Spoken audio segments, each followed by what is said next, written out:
Olá, turma. Aqui quem fala é a professora Érica. Eu espero que vocês estejam bem, se cuidando. Nossa aula hoje de História do nono ano vai falar sobre a época de Napoleão, páginas 66 até a 72. Então, façam a leitura, vejam o vídeo até o final, para que vocês compreendam melhor o conteúdo.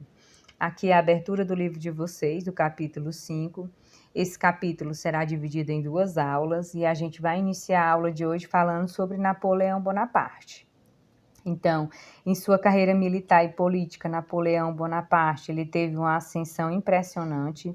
Ele nasceu em 1769 na Córcega, uma ilha pertencente à França. Aos 10 anos de idade, ingressou na escola militar e aos 16 foi promovido segundo tenente do Exército.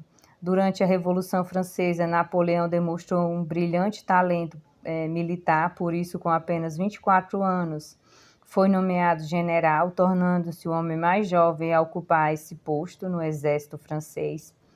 Posteriormente, ele comandou diversas batalhas de forma competente e sua fama se espalhou. E com o golpe de 18 Brumário, Napoleão chegou ao poder e governou a França por cerca de 15 anos. O governo de Napoleão pode ser dividido em três, tá? Três períodos: consulado, império e governo dos 100 dias, que a gente vai iniciar hoje estudando, né, sobre o consulado, de 1799 a 1804. Então, durante o consulado, o regime republicano ele foi mantido.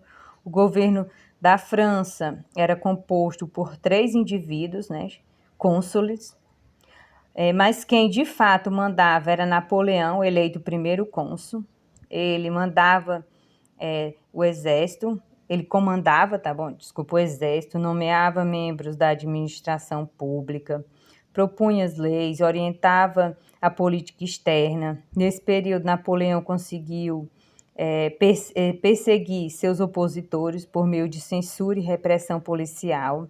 Ao longo do governo, diversas reformas foram implantadas na economia, na educação e no direito, tais como a criação do Banco da França, a reorganização do ensino público, a elaboração de um Código Civil, tá, que aboliu de vez os antigos privilégios da nobreza e do clero e consagrou algumas ideias iluministas, tais como a liberdade individual, igualdade perante a lei, o respeito à propriedade privada, também o casamento civil separado do religioso. O Código Civil francês, ele influenciou na legislação de diversos países, inclusive na legislação brasileira. Essas medidas garantiram a estabilidade econômica e política do Estado, o que aumentou a popularidade de Napoleão. Com apoio do povo e aprovação do Senado, Napoleão foi proclamado cônsul vitalício em 1802, conquistando o direito de indicar seu sucessor ao governo. Na prática, isso significou a volta da monarquia hereditária, né, como vocês percebem. E agora a gente vai falar sobre o Império, de 1804 a 1815. Então, em 1804, Napoleão e seu governo e seu grupo político, tá, mobilizaram a opinião pública para implantar definitivamente o Império. Assim, foi realizada uma consulta popular, ou seja, um plebiscito, na qual quase 60% dos eleitores, tá, escolheram a monarquia como forma de governo, e Napoleão tornou-se imperador, que é o que está sendo retratado nessa imagem. O novo imperador foi coroado em uma festa solene na Catedral de Notre-Dame, tá bom? Que é o que está sendo retratado nessa imagem.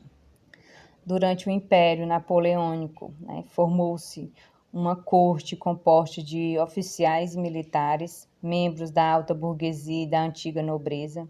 Também foram construídos grandes monumentos simbolizando o poder do Império, como o Arco do Triunfo, tá? Aqui a gente vai falar sobre a expansão militar. Então, ao longo do Império, Napoleão comandou uma série de campanhas militares para expandir os domínios da França.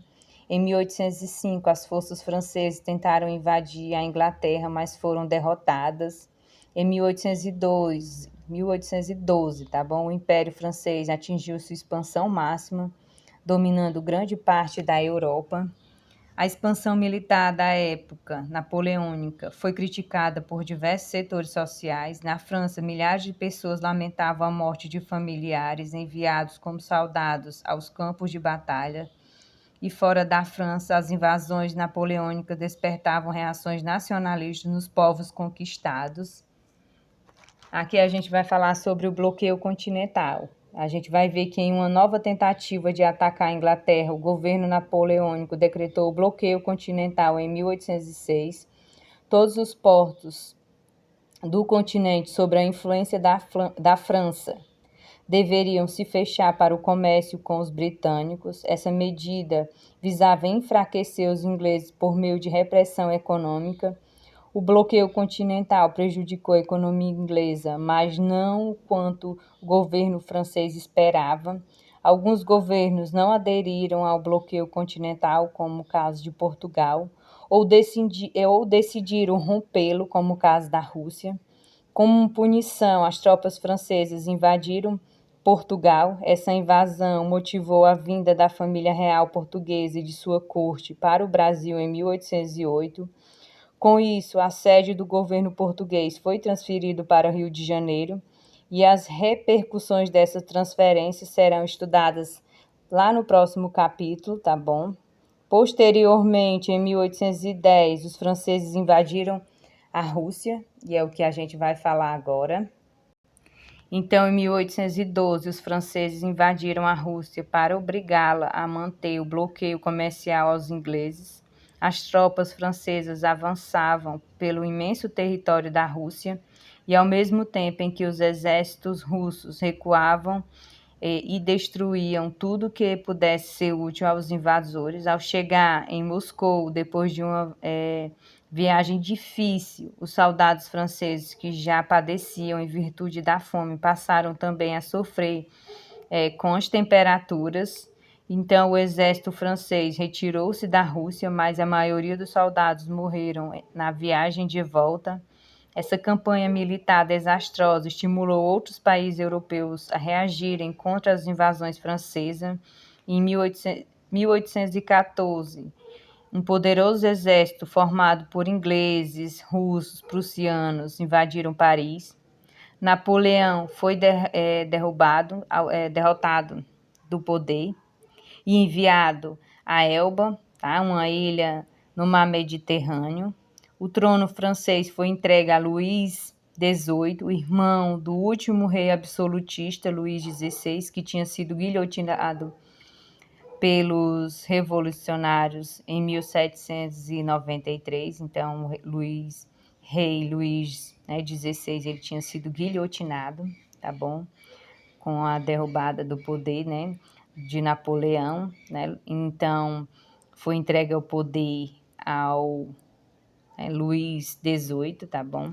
E na próxima aula a gente vai falar sobre o governo dos 100 dias, tá? Então, na próxima aula a gente vai falar sobre isso. Então, a nossa aula foi essa. Até a próxima semana.